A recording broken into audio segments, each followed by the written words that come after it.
शाम का समय था। गोपी अपनी माँ के साथ अपने झोपड़े में ही बैठी थी। बाहर मूसलाधार बारिश हो रही थी। माँ, और कितनी देर लगेगी? मुझे बहुत भूख लगी है माँ। बस थोड़ी देर और। जब तक तू प्रसाद में मिला केला खा ले। नहीं माँ, मुझे खाना ही खाना है। ये सुनकर कमला का गला भर आया। आज 2 दिन से माँ बेटी ने कुछ नहीं खाया था। बेटी को भूख से तड़पता देख कमला पड़ोसियों से मुट्ठी भर चावल मांग कर लाई थी। वही पका रही थी।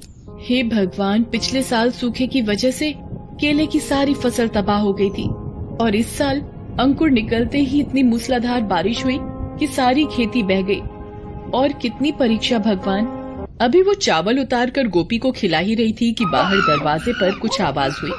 दोनों ने बाहर निकलकर देखा तो वहाँ पर एक गर्भिणी बंदरिया पूरी तरह से भीगी, ठंड से कांपती हुई खड़ी थी। माई, मुझे मारना मत, मैं तुम्हारे आगे हाथ जोड़ती हूँ। मैं गर्भवती हूँ। मैं यहाँ बारिश से बचने के लिए खड़ी हुई हूँ। बारिश रुकते ही मैं यहाँ से चली जाऊंगी। ये तो ठंड से कांप रही है माँ, क्या हम इसे अपने घर पर रख ले माँ? गोपी की भोली भाली बात सुनकर कमला उस बंदरिया को रखने के लिए मान गई। उसने उसे भूखा जानकर प्रसाद में मिला केला लाकर उसे खाने के लिए दे दिया। उस दिन से वो बंदरिया भी उनके साथ रहने लगी। गोपी ने उसका नाम तारा रखा।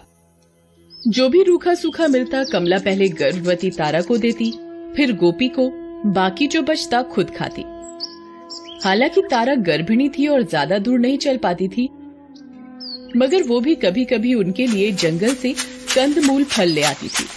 एक दिन, तारा, तुम गर्भवती हो ये तो तुम जानती ही हो, इसलिए तुम्हें आराम करना चाहिए। अगर तुम्हें और तुम्हारे बच्चे को कुछ हो गया तो मैं भगवान को क्या मुंह दिखाऊंगी? नहीं, ऐसा मत कहो। तुमने तो मेरे और मेरे बच्चे के ऊपर उपकार किया है। मैं तो इस उपकार के बदले तुम्हारी कुछ सहायता करना चाहती हूँ। हाँ माँ, देखो तो ये तारा हमारी कितनी अच्छी तरह से देखभाल करती है। ये तो आप लोगों का हमारे ऊपर कर्ज है, जिसके लिए हम दोनों हमेशा आभारी रहेंगे और ऐसे ही सेवा करते रहेंगे। कमला की हालत किसी से छुपी नहीं थी। एक दिन ऐसा भी आया जब उसके पास कुछ नहीं बचा था। माँ, मुझे बहुत भूख लगी है, कुछ खाने को दो ना माँ। कमला की आंखें भर आईं। घर में अनाज का एक दाना भी नहीं था।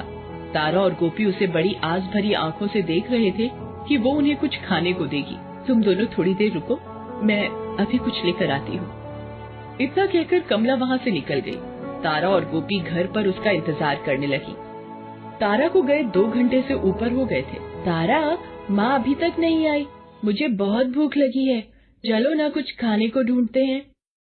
ठीक है, चलो। इतना कहकर तारा और गोपी घर से निकल पड़ते हैं।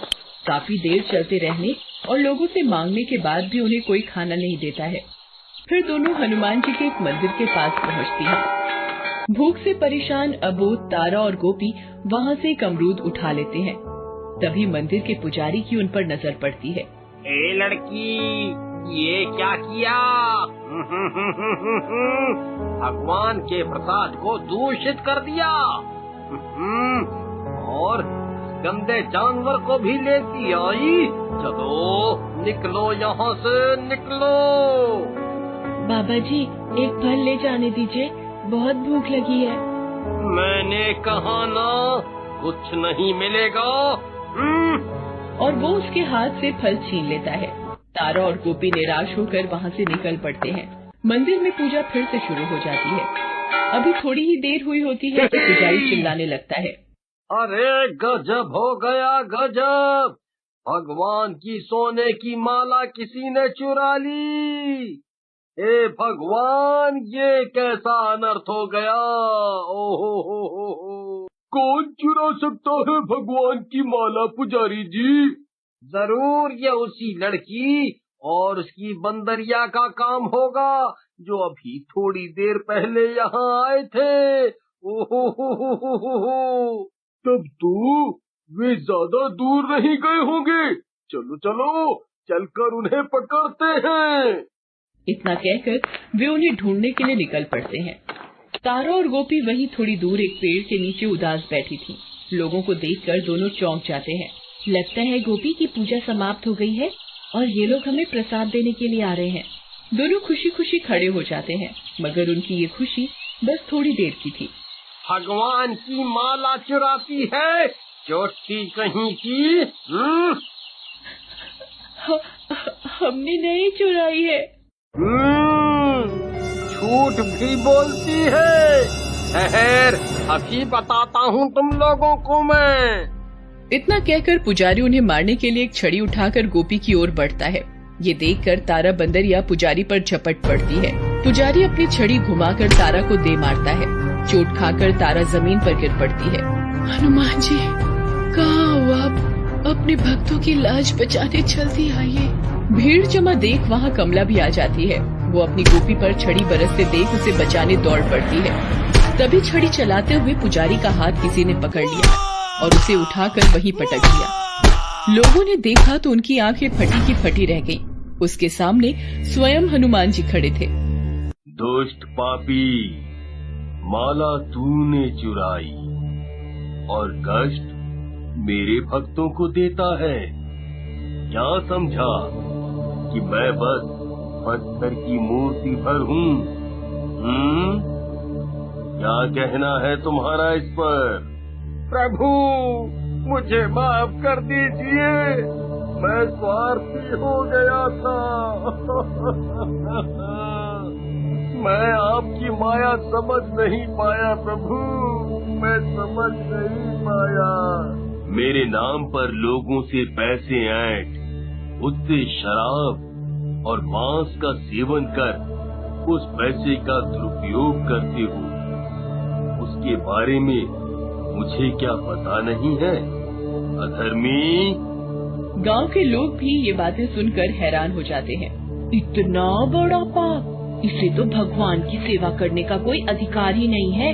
उन्हें बातें करते देख हनुमान जी उनसे कहते हैं, और तुम सब इस पाखंडी की बातों में आकर इन गरीबों को मारने आए थे। धिक्कार है तुम पर। यह पापी इन पर प्रहार कर रहा था और तुम लोग खड़े खड़े देख रहे थे। क्या हुआ जो इस बच्ची ने प्रसाद को छू लिया? अरे, मंदिरों में पत्थर की मूर्ति पर फल फूल अर्पण करने से अच्छा है कि उन्हें किसी गरीब को दे दिया जाए।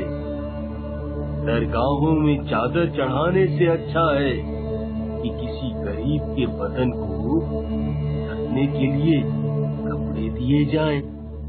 और गिरजाघरों में मोमबत्ती जलाने से अच्छा है कि किसी गरीब के घर में रोशनी की जाए।